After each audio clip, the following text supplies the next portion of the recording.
Hey guys, welcome back. This is part 4 of the Skurge series. Now, I know, I'm recording the intro for part 4 before I've even recorded the intro for part 2 and part 3, and before part 4 has even begun. And of course, at the point when this video comes out, I'll have the links to part 1, 2, and 3 down in the description, as well as all my socials as per usual. So by now there's been a video about the sewing process of Skurge, the armor making process of Skurge, and Des and Troy, and today we're going to be moving on to the Executioner's Axe. And I'm looking forward to this one because I'm going to be testing out some new materials that was sent to me from a Canadian foam supplier. So the Canadian supplier that I'm talking about is Redmoon. I'll put a link down in the description for them as well. Now some of the things that they sent me: foam clay. We've got the FX Armor Metallic Flexible Acrylic Paint, as well as the Hexflex Clear Coat that I look forward to trying. Now normally for sealing and filling tiny gaps I use a quick seal, but they also sent me some rapid fill for EVA foam, and it appears as though it is sandable. Now onto foam, we've got their Kraken. This is one of their Kraken shell EVAs, so this is meant to go on top as a top layer. It's super high density. It's not very porous, so I'm assuming there's not going to be a lot of priming necessary with something like this in order to get it nice and smooth. And because it's such high density, according to their website, you don't really need to add as much support as you might usually do in your props, so this is pretty cool. And there's also the Kraken core that they've sent me. This would be going on the inside as a support instead of messing around with metal rods or dowels or anything like that. So maybe one day Sword can use this. Now this next item isn't one that they sent me, but it's one that I purchased on my own, and it is their LED diffusing foam because I plan on using this in part 5, I think, of the Skurge series for the... I've been calling it the podium that the sword goes down into, so LED diffusing foam from Redmoon. Now this one right here is the liner foam from Redmoon, and I wish I had this back when I was making everything out of thermoplastics, out of Warbler, because having that on your body was pretty uncomfortable, and that's part of the reason why I've migrated to using EVA foam primarily. But this is a super soft, it actually reminds me of my dad's like canoe stuff that I used to get into as a kid for some reason. But it's super soft, and I guess you can use it on the insides of things to like protect yourself, or it also says that you could use it for the top coat, top layer details, but I'm not sure I'd use it for that because it is lacking in density. I'm not too sure what the texture would be like with this, but I'll definitely test it out.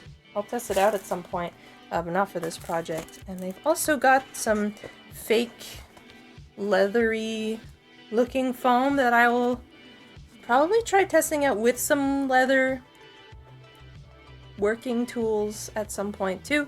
Now, the pieces that are actually going to be used for the axe, I've got this foam block. I'm not too sure how thick this is. I forget. It's been a while. It's about 1 3/4 inches thick.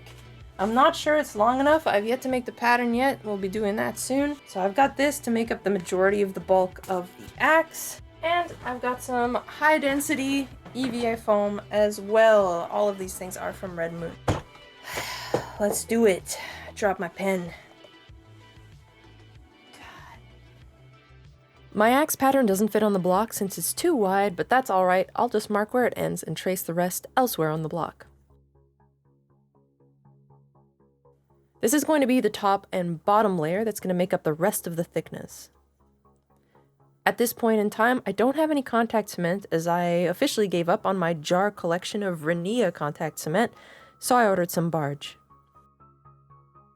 So I started the build measuring and cutting as many pieces as I could.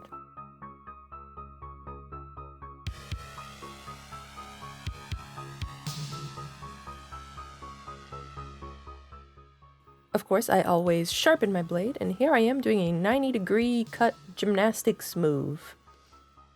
This is going to be the main wrap for the handle, so I need to mark out evenly spaced diagonal checkered patterns.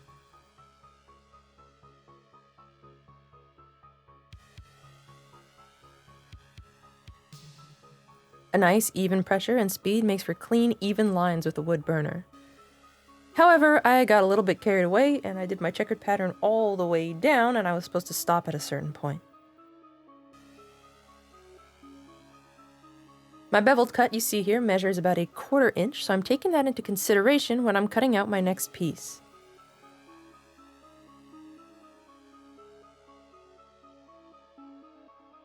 To know my measurements for these pieces, I'm using a foam ruler in the thickness I plan on using. For example, flat, my wrist is about 6 inches, and with what I presume to be 4mm foam, it gains about 1/2 inch due to the distance traveled by the outermost layer.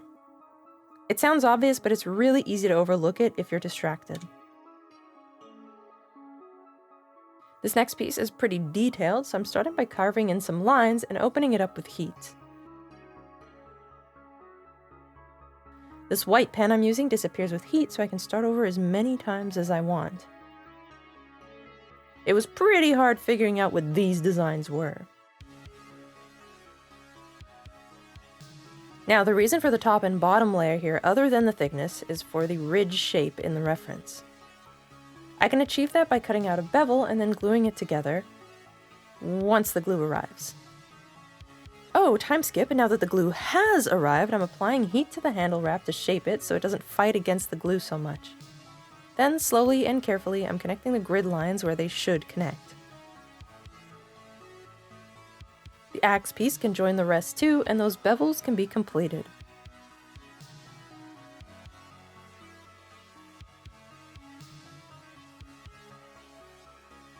In order to hold on to the handle, I cut out a rectangle from the main block and glued it in. These small squares of foam are to secure it on either side. And of course it doesn't hurt to shove a ton of hot glue in there too.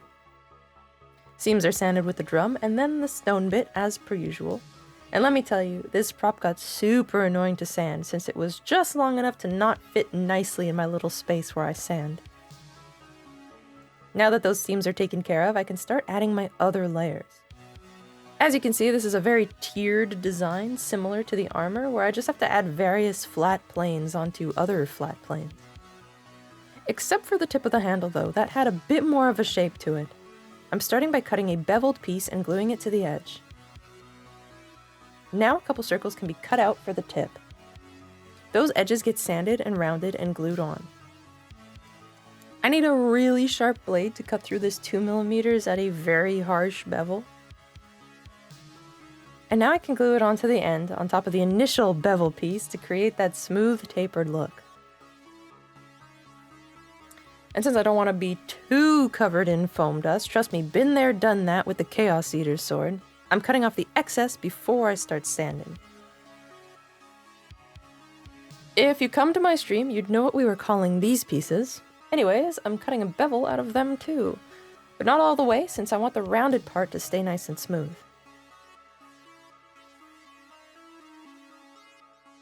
This part is a little strange, I'm not going to lie to you. I cut a slice here to make sure it would conform to the slight tapered shape of the axe head. It's fine, since the pieces we made will be covering it. That being said, I'm only gluing those shapes to the tip. This isn't helping my case. Anyways, the tip is sanded, and I can now glue it to the rest of the axe carefully. I'll just let you watch, since I have no idea how to describe this.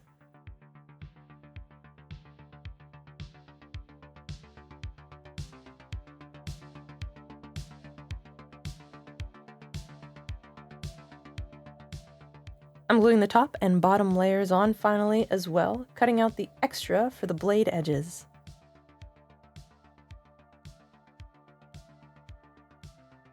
Trust me, you really don't want to sand it all down. I once heard someone say that the bigger something is, the bigger the tool, so I'm using my belt sander to get a nice even edge. The rest I'll have to do with the Dremel though. And this is why the rounded piece couldn't be completely glued on yet.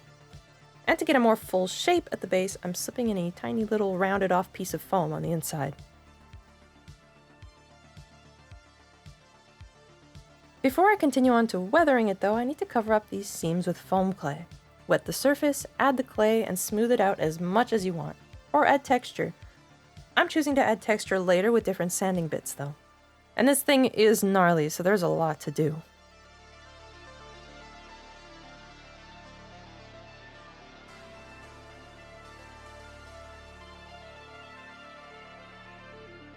Once the main weathering is done, I'm giving it a quick pass with the blowtorch to heat seal it all up.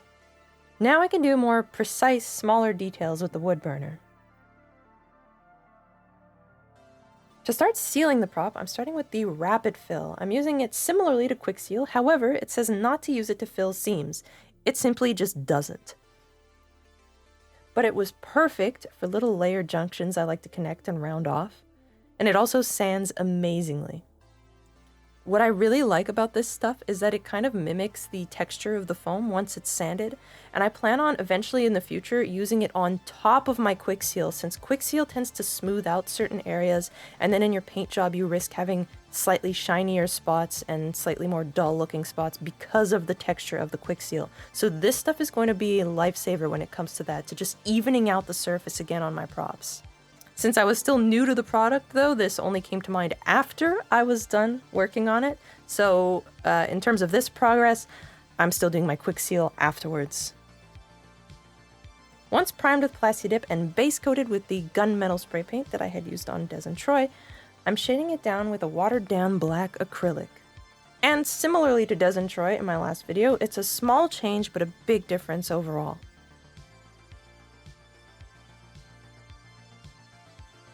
For my handle ridges, as I was having trouble staying steady enough to do nice clean lines, I opted for a black Sharpie. Listen, if it works, it works. Just do a test to see if your varnish is going to make it bleed or not. I'm also highlighting with some semi-opaque silver acrylic to make all the raised areas pop a little bit more.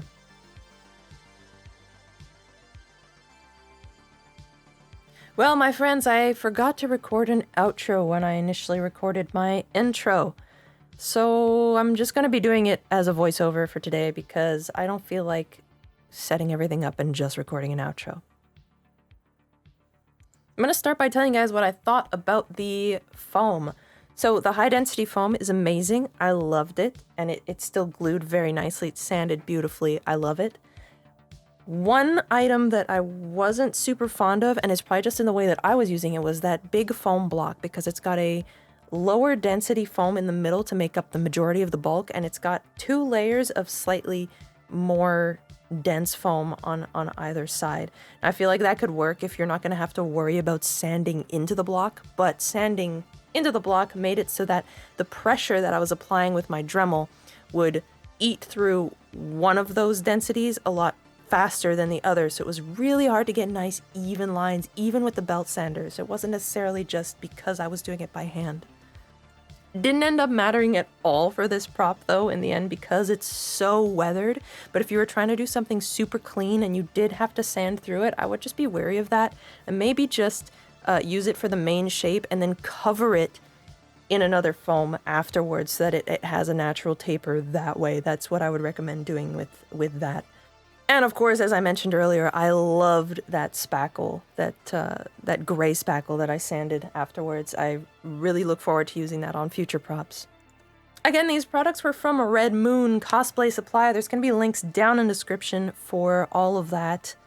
And I really do appreciate them sending me some of their stuff to test out and show you guys in this video. And we're going to be testing out more of their stuff in future videos as well. With that said, if you like my videos, I stream on Twitch. There's links down in the description as well as all my other socials. If you guys are working on anything cool and you want to share it in the Discord, there's a link down below for that as well. I would love to see what you've made, and everybody really likes seeing what everybody's working on and cheering each other on and seeing cool things in general. I'd also like to thank my Twitch subscribers. Thank you so much, guys. I again apologize that I'm just doing this as a voiceover. But here are your names anyways. Thank you so much. I appreciate you guys. And of course, see you guys next time. Next in the Skurge series, we're going to be working on a 3D print that my friend made for me. But who knows, there might be another video in between that, but that's going to be next in line for the Skurge series. Take care, my friends. Don't forget to kiss the homies.